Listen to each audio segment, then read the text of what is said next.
Hola, soy María. Bienvenidos al canal. Escríbanme desde qué ciudad nos ven. Empezamos. Mi mundo, tan frágil y hermoso como la fina porcelana que sacaba del gabinete solo para las fiestas más importantes, se hizo añicos en un instante. En medio del tintineo de las copas de cristal y las risas felices de mi familia, como yo creía ingenuamente, resonó un estruendo silencioso que solo yo escuché. Hace apenas un segundo, yo, Marilyn Stone, una mujer de 65 años, cuya vida siempre había estado dedicada a cuidar de los demás, sonreía mirando a mis seres queridos reunidos en mi mesa. Mi mesa, en mi casa, donde cada objeto guardaba un trozo de mi alma y mis recuerdos. Hoy era el Día de Acción de Gracias, la fiesta más sagrada y cálida de mi calendario. Llevaba 2 semanas preparándome, meticulosamente, con mucho amor, como siempre lo hacía. Compré el mejor pavo, uno de 13 kilos, del que sabía que podía sacar los trozos más jugosos. Lo mariné según la receta de mi difunta madre, una receta que requería no solo especias, sino también paciencia y amor. Horneé un pastel de manzana, al que, por consejo de mi madre, le añadí un poco de canela y vainilla para que el aroma se extendiera por toda la casa y les recordara a todos la infancia. Hice puré de papas, batiéndolo hasta la consistencia de una nube, exactamente como le gusta a mi única nieta, Abigail. Ella siempre decía que era el más esponjoso del mundo. Me quedé junto a la puerta, observándolos. Mi hijo, Dan, un hombre robusto de 40 años, con arrugas en las comisuras de los ojos, que una vez besé cuando era niño. Se sentó a la cabecera de la mesa, como corresponde a un anfitrión, aunque esta casa era mía.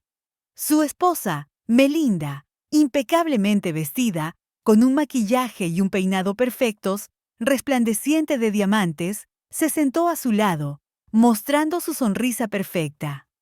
Abigail, mi preciosa nieta, se sentó frente a ellos, riendo con su teléfono. Mi corazón rebosaba de amor.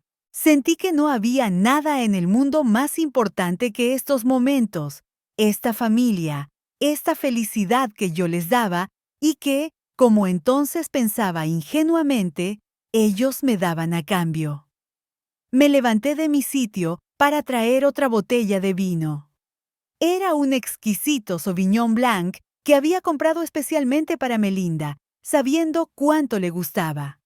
Pensé en lo feliz que se pondría, en cómo me lo agradecería, en cómo beberíamos el vino y charlaríamos de cosas sin importancia. Mi corazón cantaba de alegría. Y entonces oí su voz, fría como el hielo y afilada como un cuchillo. «Mamá, ¿todavía usas esta vajilla?», dijo Melinda, señalando mi porcelana antigua, que había pasado de generación en generación en nuestra familia. Se ve tan anticuada. Me quedé helada. Me dolió, pero pensé que simplemente no entendía. Después de todo, ella no sabía que esa vajilla era más que simples platos. Era parte de mi historia. Recuerdo a mi madre enseñándome a lavar cada platito, cómo me contaba las historias relacionadas con esa porcelana. No respondí. Solo sonreí, esperando que lo entendiera. Pero no lo entendió. Continuó sin notar mi dolor. Y, sinceramente, prosiguió Melinda, esta mesa es tan pequeña. Ya casi no cabemos. Quizás deberías pensar en algo más práctico, como una casa que sea más fácil de mantener cuando... Hizo una pausa significativa, y Daniel, mi hijo, mi único hijo, asintió con la cabeza. Comprendí. Pensaban que mi casa, mi vida, mis tradiciones, todo era ya demasiado para mí. Ya estaban planeando cómo seguirían viviendo, sin mí, o con una nueva yo, más práctica, encerrada en las 4 paredes de un pequeño apartamento. Y esto era solo el principio. Abigail, mi angelito, me miró, y en sus ojos no había compasión ni comprensión. Solo había aburrimiento.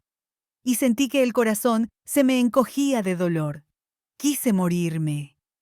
Comprendí que solo estaban esperando a que yo me fuera.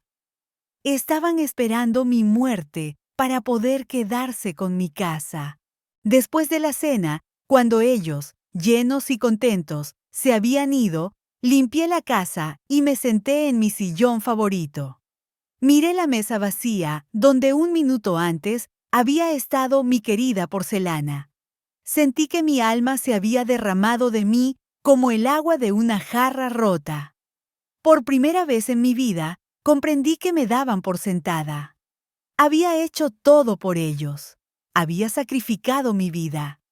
Les había entregado todo de mí, y ellos simplemente lo tomaron sin siquiera agradecerme. Recordé cómo le había comprado un auto a Daniel con el dinero que había ahorrado para unas vacaciones. Ni siquiera me dio las gracias. Simplemente lo dio por hecho. En los días siguientes, intenté hablar con Daniel. «Mamá, ¿qué te inventas? Melinda solo bromeaba», dijo, sin mirarme a los ojos. «Solo queremos que estés segura». Intenté hablar con Melinda. «Marilyn, eres demasiado sensible», respondió fríamente. Comprendí que estaba sola en esta guerra. La familia que había creado me había traicionado. Querían deshacerse de mí, y yo no sabía qué hacer. Sentí que el mundo a mi alrededor se derrumbaba y que caía en un abismo. Pero entonces no sabía que esto era solo el principio. Este dolor que sentía era solo un calentamiento. Aún no sabía que me esperaba un golpe aún más fuerte, uno que cambiaría toda mi vida. Después de que los eché de mi casa el día de Acción de Gracias, la guerra que libraba con mi propia familia dejó de ser un secreto. Se volvió abierta, cruel y despiadada. El dolor que sentía fue reemplazado por la furia. Y la furia me dio fuerza. «Te arrepentirás de esto, mamá», me gritó Dan por teléfono, con la voz llena de una malicia fría. «No volverás a ver a Abigail, nunca». Colgué, con el corazón latiendo con fuerza. Este fue el golpe más duro. Mi Abigail, mi pequeña nieta, que era mi mundo entero. Sabía que la estaban usando como un arma en mi contra. Pero no podía rendirme. Tenía que luchar. Llamé al señor Grant, un viejo amigo y el abogado de mi difunto esposo, William. Él era el único que siempre me había tratado con respeto. Le conté todo. Cómo Dan y Melinda me trataban. Cómo querían enviarme a un asilo de ancianos. Cómo usaban a Abigail para manipularme. Me escuchó, y en sus ojos vi no compasión, sino comprensión. Sabía que mi dolor era real. «Marilyn», me dijo, «quieren quebrarte. Quieren que te sientas sola e indefensa. Pero no los dejaré. Yo te ayudaré». A partir de ese momento, comenzó nuestra guerra. El señor Grant era mi general. Me dio mi primer consejo. No respondas a sus llamadas, no escuches sus amenazas. Vive tu vida y yo haré todo para protegerte. Seguí su consejo. Dejé de responder las llamadas de Dan y Melinda. Me llamaban todos los días. Me escribían mensajes furiosos, pero no les presté atención. Me concentré en mí misma. Empecé a cuidarme, a ir a yoga, a clases de baile. Conocí gente nueva y volví a sentirme viva. La primera vez que logré mantener una postura de equilibrio en yoga, sentí una estabilidad que iba más allá de lo físico. Era una metáfora de mi nueva vida. En las clases de baile, dejé que la música se llevara mis penas, y cada paso era una reafirmación de mi libertad. Pero sus ataques no cesaron. Empezaron a usar otros métodos. Empezaron a esparcir rumores sobre mí. Les decían a mis amigos que había perdido la cabeza, que me había vuelto loca y que le había regalado mi casa a unos extraños. Estaba horrorizada. Perdí muchos amigos. Dejaron de llamarme, de invitarme a sus fiestas. Una tarde me encontré con Susan, mi vecina de 20 años, en el jardín. Siempre habíamos compartido café y confidencias, pero ese día apenas me miró y se excusó diciendo que tenía prisa. Su frialdad me dolió más que los gritos de mi hijo. Me di cuenta de que me había convertido en una marginada en mi propia ciudad.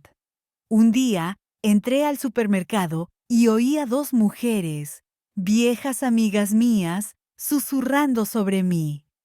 «Pobre Marilyn», dijo una, «perdió su casa y ahora está completamente sola». «Sí», respondió la otra, «y dicen que se la dio a un amante joven». Me quedé helada, mi corazón latía con fuerza. Quería gritar, quería decirles que todo era mentira. Pero simplemente me di la vuelta y me fui. No podía soportarlo más. Llamé al señor Grant y le conté todo. Estaba furioso. «Marilyn», dijo, «debemos demandarlos por difamación. Esto no puede seguir así». Presentamos una demanda. Dan y Melinda estaban en shock. No esperaban que yo me defendiera así. En el tribunal intentaron negarlo todo, pero yo estaba preparada. Mostré al tribunal todos sus mensajes, todas sus llamadas, todas sus amenazas. Leí en voz alta un mensaje de Melinda que decía: «Si no nos das la casa, nos aseguraremos de que todos piensen que estás loca». Al oír sus propias palabras en la sala, su rostro palideció. En ese momento, mientras hablaba, sentí que ya no tenía miedo. Era fuerte, tenía confianza y sabía que decía la verdad. Miré a Dan, a mi hijo, y vi no malicia, sino miedo en sus ojos. Tenía miedo. Tenía miedo de que yo arruinara la vida que con tanto esmero había construido. Ese mismo día, al salir del juzgado, recibí una carta de Abigail. «Abuela», escribió, «sé lo que estás haciendo. Lo oí todo. Escuché a mis padres hablar por la noche. No estoy de acuerdo con ellos. Quiero que sepas que te quiero». Mi corazón se llenó de amor y felicidad. Mi pequeña nieta creía en mí. Comprendí que no estaba sola. Tenía a Abigail. Y eso era todo lo que necesitaba. Ganamos ese primer juicio por difamación, pero la guerra no había terminado. Unas semanas después, Melinda y Dan aparecieron en mi puerta sin avisar. Intentaron una nueva táctica, la falsa reconciliación. «Mamá, lo sentimos mucho», dijo Dan, con una expresión que intentaba ser sincera. «Estábamos preocupados, nos equivocamos». Melinda incluso trajo un ramo de flores baratas del supermercado.